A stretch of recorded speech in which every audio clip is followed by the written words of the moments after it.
Bangladesh, but इसलिए उसका नाम बदल होके अब मुगलिस्तान हो गया।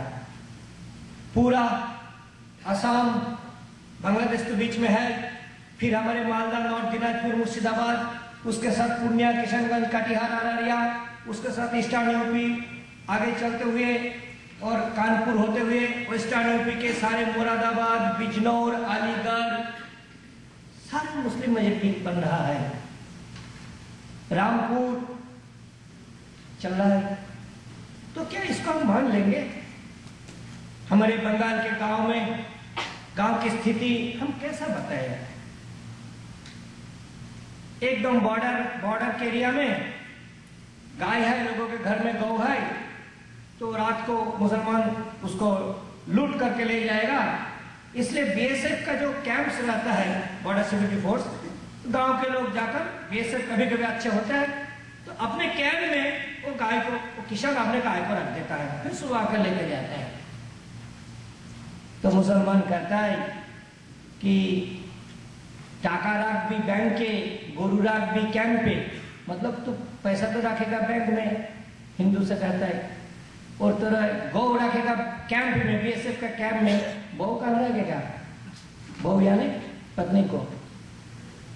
बांग्ला में कहता है टाका रख भी बैंक के, गोरू रख भी कैंप पे, बहू को थाई रख भी, तेरे बीबी को कहाँ रखेगा तुम? इसलिए हिंदुओं को एग्रेसिव होना, इसका कोई अल्टरनेटिव नहीं है। हमें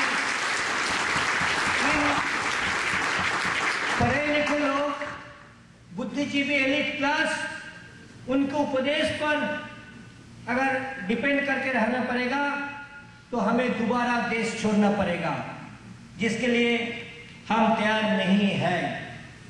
हम हिंदुओं में एक नई हिंदू युवा में मुझे पता है कि जो एजेड पर्सन है उनको दिमाग का कुछ बदल मैं नहीं कर सकता हूँ, इसलिए हिंदू युवाओं में हम ये सोच कि भाई अब पीछे नहीं हटना, इसको हमें लड़ाई को आगे बढ़ाना है, लड़ाई लड़ना है, यह हम कर रहे हैं। आपसे छोटा सा एक संस्मरण में शेयर करना चाहता हूँ। पिछले साल मेरे ये दूसरे बार यूएस आना हुआ, पिछले साल भी आया था, तो जाने से पहले एक बार लगा ग्राउंड जीरो देखना है, तो ग्राउंड जीरो देखने के लिए दिन भर बिजी था, रात को 12 बजे हम ग्राउंड जीरो जा रहे थे, तो जानता नहीं था, इसलिए लोगों से पूछना पड़ता था, और न्यूयॉर्क में काफी लोग मिलते भी आए सड़क पर रात को 12 बजे, तो हम 2-3 लोगों से पूछते पूछते आगे बढ़े। फिर लास्ट में एक कॉर्नर पे 2 ही व्यक्ति खड़ा था, एक थोड़ा हाइट ज्यादा, एक थोड़ा मिडिल हाइट का, तो हमने पूछा शीशा उतर के कि वेयर इज ग्राउंड जीरो, तो उसने बताया जस्ट 2 ब्लॉक्स आए, बोला अरे थैंक यू। फिर एक ने बताया जिसका थोड़ा मिडिल हाइट, उसने बताया आर यू मुस्लिम, मुझे पूछा, तो मैंने थोड़ा जोश से बोला नो, ऐसा बोला, उसने बताया व्हाई नॉट। मैं हैरान हो गया, फिर उन्होंने गाड़ी चल दिया था, और मुझे अंग्रेजी तुरंत कुछ रिएक्ट करने का उतना अंग्रेजी भी आता भी नहीं है, तो मैं हैरान हो गया कि फिर मैंने पूछा कौन है भाई, तो बताया चेहरे से लगता है कि वो कोई टर्की मुस्लिम होगा, इट इज गेस ओनली, लेकिन द फैक्ट इज कि one person is telling why not. Ground zero से बिल्कुल नजदीक खड़ा होकर रात को 12 बजे एक मुसलमान ऐसा कह रहे हैं। अभी इस साल कलकत्ता में बुक फेयर चल रहा था, कलकत्ता में बुक फेयर बहुत जोर शोर से होता है, एक मुसलमानों का स्टॉल लगा, उसके सामने एक यंग पर्सन, कोई 18-19 साल का है, एक उर्दू में प्लेकार्ड लेके खड़ा है, पर कैंपेन पब्लिसिटी प्लेकार्ड लेके खड़ा है। तो हमारे कार्यकर्ता जा रहे वहां गया, बोले क्या लिखा है इसमें, मतलब ऐसे ऐसे किताब का कोई प्रचार है बारे में है। तो हमारे वर्कर ने उस लड़का से पूछा यहाँ तुम ये सब क्यों लगाते हो, कोई तो समझता नहीं है यहाँ पर उर्दू, ये लगाने से क्या मतलब है। तो उसने कॉन्फिडेंस बताया आज नहीं समझते कल समझेगा। अब देखिए, मैं जब ये घटना सुना, मैं न्यूयॉर्क के इस घटना से उसको रिलेट किया आप कृपया इसको थोड़ा डीपली सोचें कि जो इस्लामिक उम्मा कहते हैं, उम्मा इस्लामिक ब्रदरहुड, पूरे दुनिया का मुसलमानों को एक सूत्र में वो बंधा है। एक प्रकार की साइकोलॉजिकल ट्रेनिंग हो रहा है। रात को 12 बजे न्यूयॉर्क में कहता है कि why not you R A मुस्लिम, और कलकत्ता का बुक फेयर में मुसलमान कहते आज नहीं समझता काल समझेगा। मतलब उसका जो कन्विक्शन, उसका जो कॉन्फिडेंस उसमें डाला गया कि the whole world will be one day Islamic दारुल इस्लाम, और उस सपना को पूरा करने के लिए वो चल रहे। और शायद कल ही मैं स्वामी जी या किसी से सुना कि India is the unfinished chapter of Islamic history and they are going to finish it, that is from Mecca to Indonesia. ये जो इस्लामिक एक लैंड बना है, इसके बीच में इंडिया नॉन इस्लामिक, टूटा हुआ India, partition India non Islamic रूप में रह गया। इसको दारुल इस्लाम में कन्वर्ट करना, ये उनका सोच है, संकल्प है। लेकिन उसका पहला खतरा क्या नागपुर नहीं जाएगा? हैदराबाद सिटी में 40% मुस्लिम है, हैदराबाद सिटी नहीं जाएगा। कश्मीर गया, next target is Assam and Bengal and north Bihar. इस बात की रियलाइजेशन समाज के ऊपर स्तर में होना चाहिए।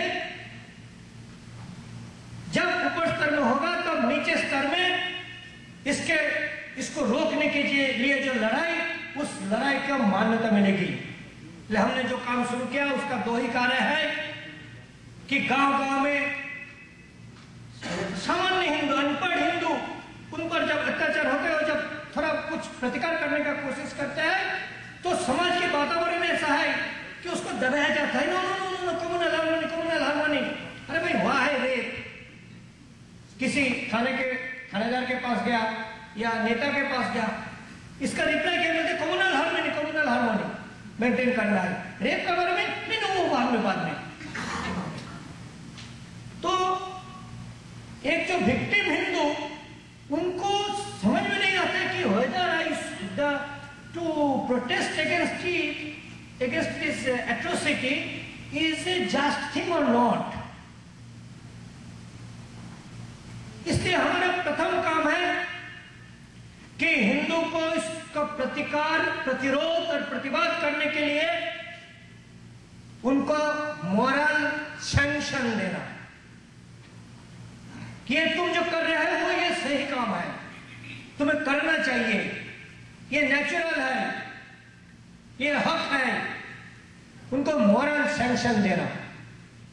और दूसरा, उनको मदद करना, सपोर्ट करना।